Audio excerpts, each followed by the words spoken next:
Well, now welcome to Wafi TV News. This is the latest apropos for Nigeria and around the world at large. My name is Justin Richards. The confirmed cases of the coronavirus for inside Nigeria don't baga reach 1,000. This will not make sense. So, and like this, it gets some state where we say they never confirm this coronavirus matter. How did they do them? And for abroad, Nigerians where they are abroad, they complain seriously about how this coronavirus matter they affect them. And for the local matter, what we say we get like this, the Ughelli North local government chairman don't debunk that theory when they say, go visit that girl where they say test positive for coronavirus matter. We dey come back with the details. Not going anywhere, Muku Dodge enter market.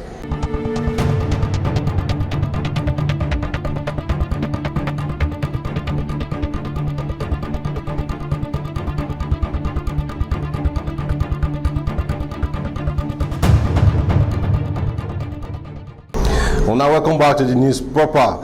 As at yesterday 11:30 p.m. for night, the NCDC, where be the Nigeria Center for Disease Control, don confirm say the Nigerian cases for coronavirus don climb reach 1,095. Want to say they get 114 new cases, and like this, the discharge cases don reach 208, and people wey say they don dey inquest for the matter, they don reach 32.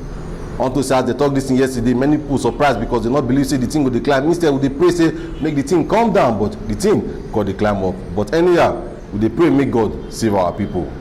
States wey never get confirmed cases of the coronavirus for inside Nigeria, how did they do am? As of January 12, 2020, na only China be country wey be say they get this coronavirus matter. But on the 27th day of February, Nigeria can confirm their first case through one Italian man wey be say Igbaga enter inside Las Gidi for inside Obodo, Nigeria.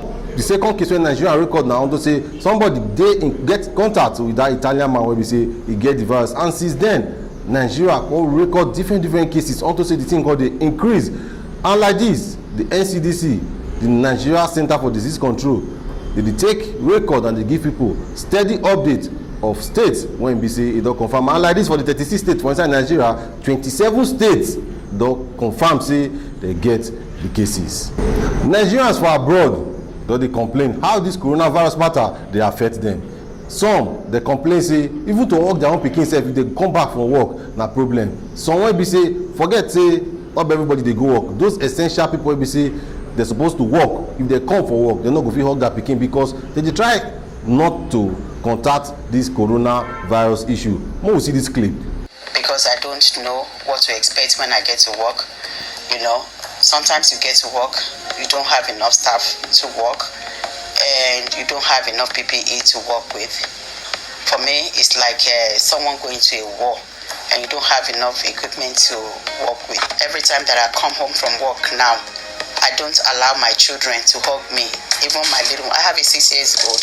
She wants to hug me. She wants to ask me how my day was.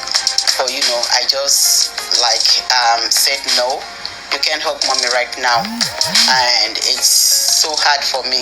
Well, if you watch that clip, I will just give you now. You go see say this coronavirus matter must be better thing. People they complain. See that woman self. You just imagine she come back from work, she not even hug her pikin because you want to take preventive measure.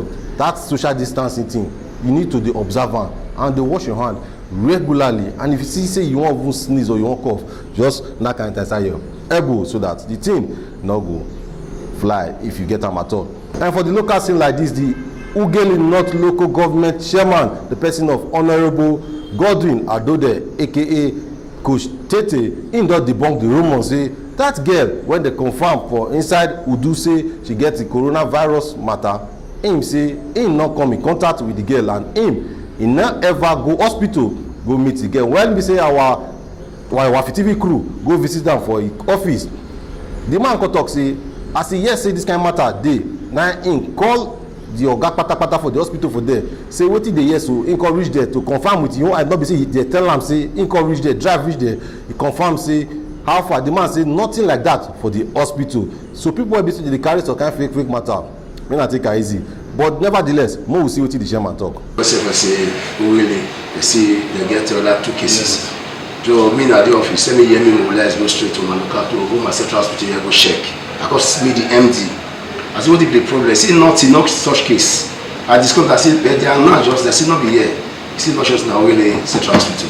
I can't answer question. You sure? Say yeah, you sure? So and the other thing we say the journalists, some of the all this media house, before they take reporter, they should call with local government to confirm which local government that will not or start. And the guest me and the girl last. I don't go visit anybody.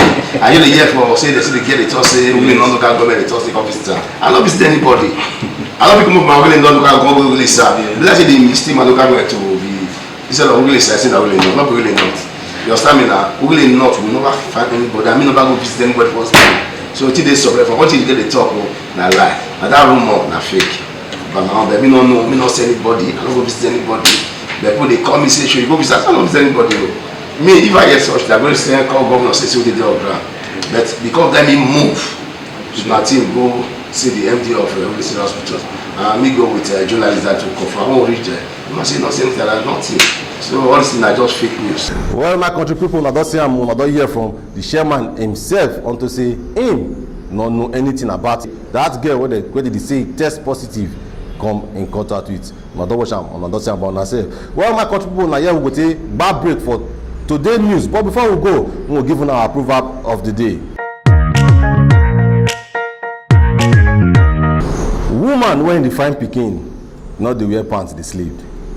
Well, my country people, I don't hear am. If you know say you want reach us or you get any information where you go like make we touch light, if you just call those number where the school for the screen, and if you follow us for our social media at Wafi TV for inside Facebook and for Instagram at Wafi TV, even for Twitter at Wafi TV, you just get us once and direct. And if you know say you do travel or maybe you not visit down for us to watch us for our TV station, just go Google Play Store, download the Wafi TV app, make it the watch and live and direct. Will give you 247 updates for wetin dey happen for Nigeria. My name na Justin Richards. Una bye bye.